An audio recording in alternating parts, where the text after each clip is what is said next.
نحمدہ و نصلی علی رسولہ الکریم اما بعد۔ عورتوں کے بالوں سے متعلق دو طرح کے سوالات ہیں۔ نمبر ایک کہ آیا عورت بال کاٹ سکتی ہے یا نہیں، اور نمبر دو کہ کنگھی سے گرے بالوں کو عورت بیچ سکتی ہے یا نہیں۔ تو پہلی بات کہ آیا عورت بال کاٹ سکتی ہے یا نہیں، اس سے متعلق یاد رکھیں کہ نبی علیہ الصلاۃ والسلام کا ارشاد گرامی ہے، فرمایا کہ اللہ کی لعنت ہو اس عورت پر جو مردوں کی سی مشابہت اختیار کرتی ہے، اور اسی طرح جو مرد عورتوں کی سی مشابہت اختیار کرتے ہیں ان پر بھی اللہ کی لعنت ہو۔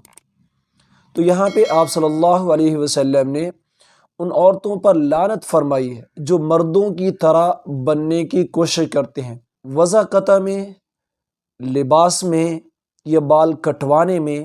اگر عورت کی نیت مرد کی مشابہت ہے اور اس طرح کا فیشن ہے تو یاد رکھیں ایسی بال کٹوانے سے، ایسی وضع قطع سے منع کیا گیا ہے۔ صرف منع نہیں بلکہ اس پہ لعنت، اللہ کی لعنت برستی ہے۔ البتہ 3 مقامات ایسے ہیں کہ جہاں پر عورت بال کٹوا سکتی ہے۔ نمبر 1 کہ اگر کوئی بیماری لگ جائے جس کی وجہ سے عورت کے بال گرنے لگے، ایسی صورت میں گنجائش ہے کہ وہ ڈاکٹر کی ہدایت کے مطابق بقدر ضرورت بال کٹوا سکتی ہے۔ نمبر 2 اگر عورت بال اس کے بڑھ نہیں رہے یا اتنے بڑے ہو گئے ہیں کہ اب بڑھنا رک گئے ہیں یا تکلیف دیتے ہیں تو بقدر ضرورت یہاں پر بھی عورت اپنے بالوں کو کاٹ سکتی ہے۔ اور نمبر 3 حج و عمرہ کے موقع پر بھی عورت اپنے بالوں کو کاٹتی ہے اور یہ اس کے لیے افضل ہے۔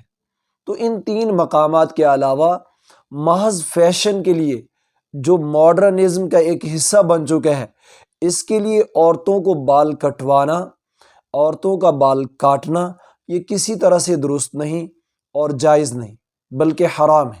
نمبر 2 بات کہ آیا عورت اپنے کنگھی سے گرے بالوں کو بیچ سکتی ہے یا نہیں۔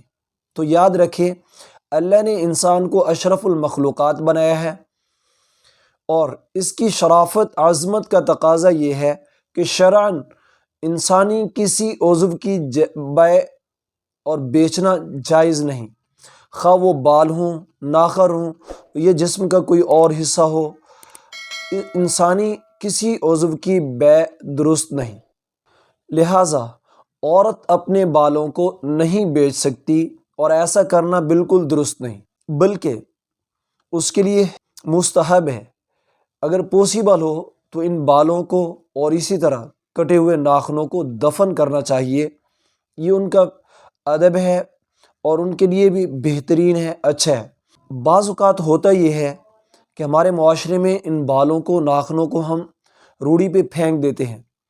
یاد رکھیں ایسے گندے مقامات پر بال پھینکنا یہ انسان کے لیے مضر بن سکتے ہیں، انسان کے لیے بیماری کا باعث بن سکتے ہیں، اور بعض اوقات جنات کا سایہ ان کی وجہ سے انسان پر پڑ جاتا ہے۔